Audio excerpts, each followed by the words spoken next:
Si alguna vez has visto un vídeo mío o de cualquier profe de español que hable de pronunciación, sabrás que las vocales son la clave de que tu acento suene bien. Pero si son tan importantes, ¿por qué tan poca gente habla de cómo se articulan perfectas y cómo hacer que las vocales de tu idioma no afecten en tu pronunciación en español? Pues ni lo sé ni me importa, pero eso es de lo que te voy a hablar hoy. Para pronunciar las vocales del español como un nativo, sobre todo vamos a necesitar una cosa: tensión. Y en español la tensión se manifiesta tirando de estos músculos de aquí, que no son, bueno, también son los que nos hacen sonreír, pero son los que nos permiten echar hacia atrás los labios, ¿no? Los que nos permiten enseñar todas las muelas. Quiero que te fijes bien en esto. Fíjate bien en su boca cuando dice hasta allá. Todavía no tenemos una nave, una Enterprise, que nos lleve hasta allá. Dientes. De nuevo, fíjate en hasta allá. Y yo llegaba hasta allá. Y yo llegaba hasta allá. Ahora no se ven dientes, pero se ve como esta chica tira.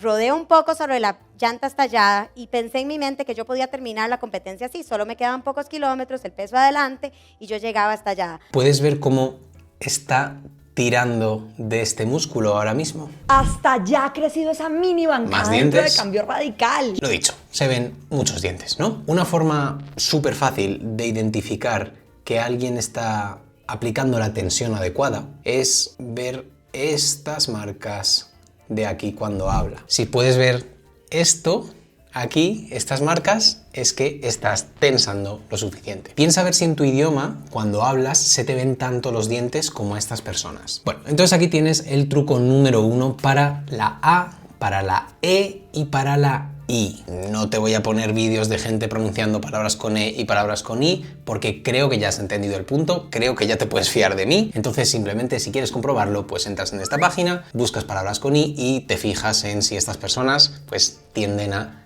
tensar o no. Porque ahora quiero pasar a un punto muy importante, que es dónde tiene que ir la lengua. Y esto creo que lo vamos a ver mejor aquí. Para pronunciar la A, tu lengua va a ir hacia abajo y un poquito hacia adelante.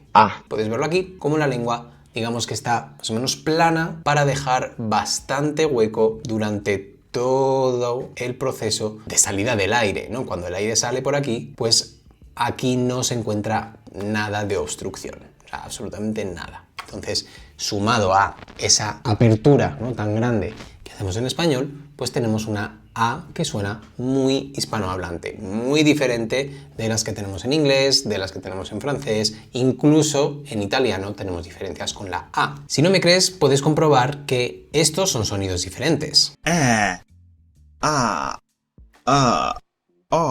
Y todos estos existen en un montón de idiomas, no son sonidos raros en absoluto. Todos estos sonidos que he reproducido se pueden escribir en algún idioma, por ejemplo en inglés, como A. Y si la A se pronuncia con la lengua en esta posición, vamos a ver cómo se articula la E.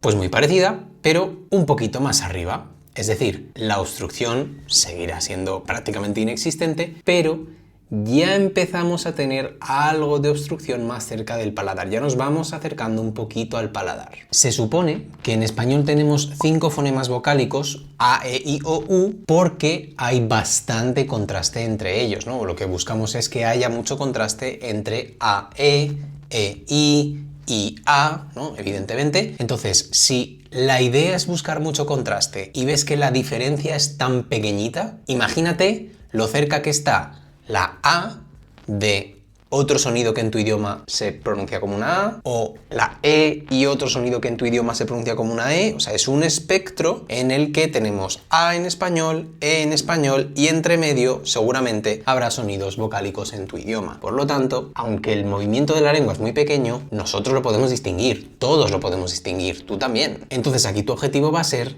crear el mayor contraste posible entre la A y la E. Vamos a marcar en azul donde se pronuncia la E, porque ahora vamos a ver cómo se articula la I. Y aquí tenemos que la lengua se acerca mucho más a los alvéolos y el paladar. Aquí sí que hay algo más parecido a una obstrucción y pues vemos claramente cómo hay un contraste mucho más grande. En general, este sonido para la I existe en muchos idiomas, existe en casi todos los idiomas, porque tiende a ser un sonido bastante extremo en el que la lengua avanza y sube mucho, por lo tanto genera mucho contraste con los demás sonidos. Para que te hagas una idea, las vocales del español están más o menos a esta distancia. Porque si tú tuvieras que hacer en este trapecio, en el espacio de este trapecio, 5 puntos que estuvieran lo más lejos posible unos de otros, ¿dónde los pondrías? Pues más o menos ahí, ¿verdad? Pues ahí es donde están las vocales del español. O sea, son más o menos una A que iría por aquí, tal vez un poquito más adelantada, una E que iría por aquí, entre esta y esta,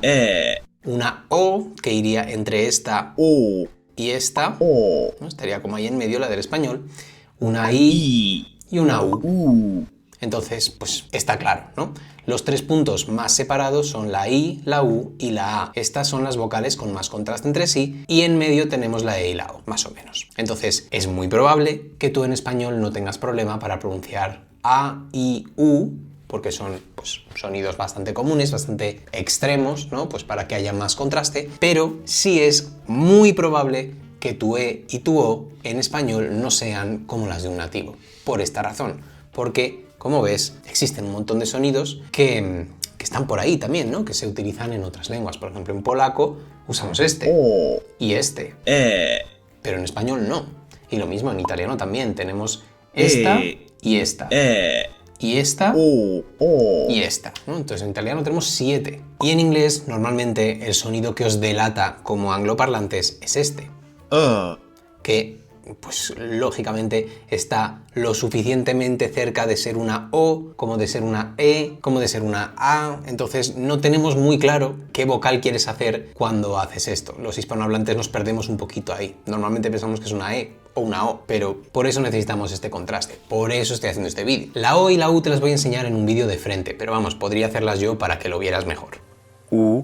Vemos que los labios se redondean muchísimo, todo lo posible, el hueco para que salga el aire es muy pequeño y lo que hace la lengua es irse hacia arriba y hacia atrás, casualmente como aquí, que va hacia arriba y hacia atrás. Si lo comparamos con la O, vemos que la apertura es más grande, ¿no? Pues digamos que para la O te cabe un dedo, para la U te cabe medio. O sea, para la U te cabe este dedo y para la O te cabe este dedo. Y la lengua se va a ir hacia atrás, pero no tan hacia arriba, ¿no? Esta va a ser la posición de la lengua, más o menos. Vale, esto es un dibujo, no es que solo haya una O. Seguramente para aprender a pronunciar estos 5 sonidos no necesitas un vídeo ni un tutorial, ¿vale? Son muy fáciles, tienen sentido, o sea, realmente son sonidos que son muy comunes en otras lenguas. Probablemente no necesitas ser un genio para que te salgan bien, de forma aislada. Pero si llevas tiempo hablando español, si llevas tiempo estudiando español, te habrás dado cuenta de que no siempre vocalizamos. Por eso muchas veces no se nos entiende bien, por eso tú muchas veces no nos entiendes bien, nosotros sí nos entendemos, ¿no? Y es que lo que te he dicho al principio de que en español siempre buscamos contraste, no es verdad. Buscamos contraste en el registro formal, sobre todo en el registro formal.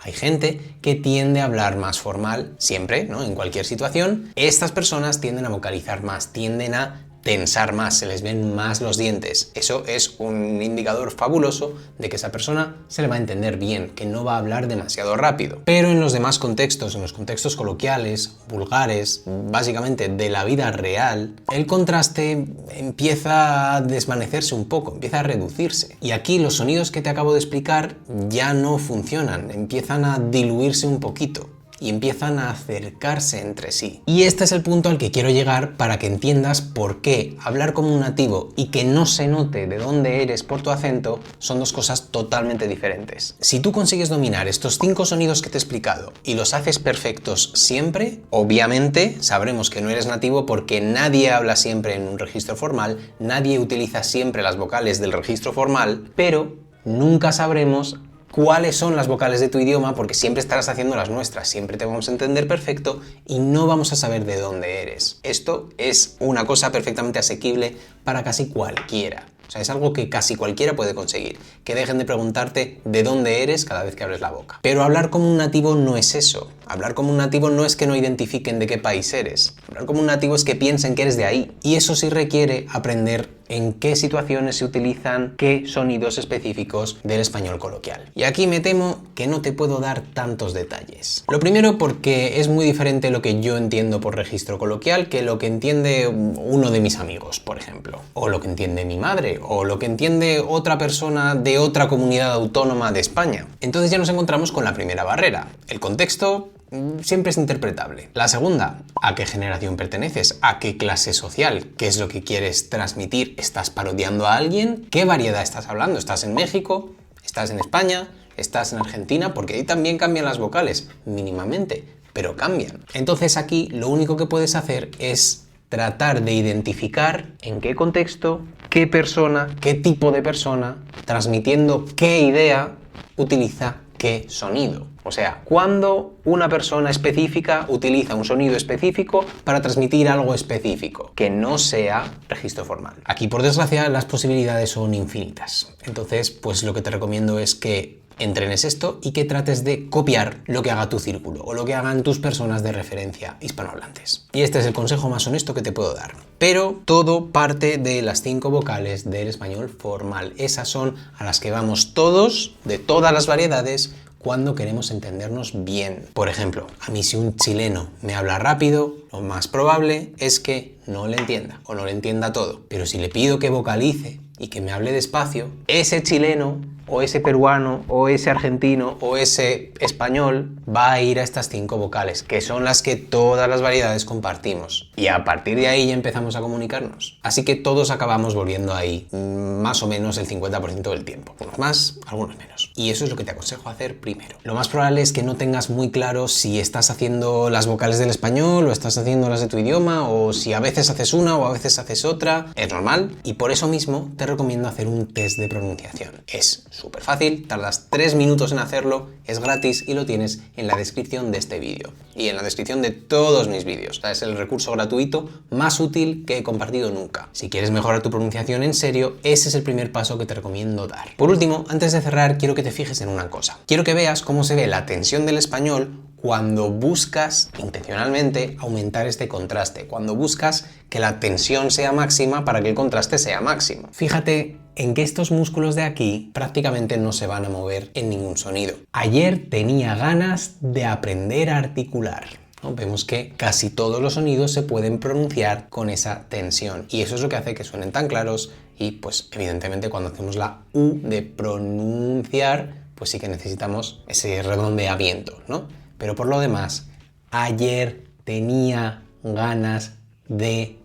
¿Ves? Esto no se ha movido. Y se me entiende muy bien, ¿verdad? Pues eso es lo que te recomiendo para empezar, ¿vale? Que intentes aumentar la tensión, que intentes ver cómo se te ven todas las muelas, ¿no? Te pones delante del espejo, delante de la cámara y te intentas ver y ahí verás cómo tu español mágicamente, esa tensión arrastra esos sonidos de las consonantes difíciles, la R, la Y, ¿no? Todas estas que normalmente te van a delatar como extranjero, pues vas a ver cómo las arrastras a un sonido que se parece mucho más al de un nativo. Y este es, para mí, el gran secreto de la pronunciación en español. Así que cuando dentro de unos años todo el mundo empiece a hablar de la tensión y todas esas cosas, acuérdate de que tú tuviste la oportunidad de empezar a trabajar en ello antes que ellos. Lo que estás viendo ahora mismo es el primer vídeo de una serie de sonidos que voy a explicar cómo se pronuncian en español como un nativo. Estos son los sonidos con los que yo me he encontrado en clase con mis estudiantes de pronunciación. Pero si tú tienes alguno en específico que pienses que no se me va a ocurrir o que te parece muy importante y que todo el mundo debería saber pronunciar bien, déjamelo en los comentarios y lo haré, o por lo menos me lo pensaré, y ya está. Como siempre, espero que este vídeo te haya ayudado. Si quieres los enlaces de todos los recursos que he utilizado, los tienes también en la descripción, pero por favor, si vas a abrir uno solo, que sea el test de pronunciación. Eso es lo que más te va a ayudar, ¿vale? Deja de ver vídeos en YouTube y ponte a grabarte y a trabajar en la tensión de tus vocales. Nos vemos en el próximo vídeo.